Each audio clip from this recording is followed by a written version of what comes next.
Mike predicts that it's going to go out. The egg.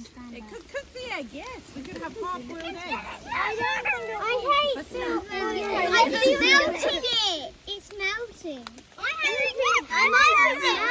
My prediction is the fire is going to melt the egg.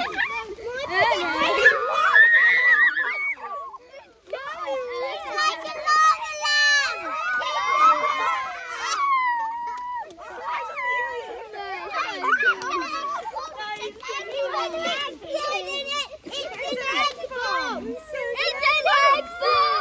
Is it still alight?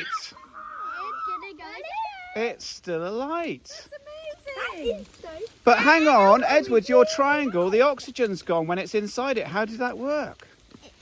It's because one element produces another element, and then another element produces another element. And also, the sparkler going through it doesn't make the hole airtight.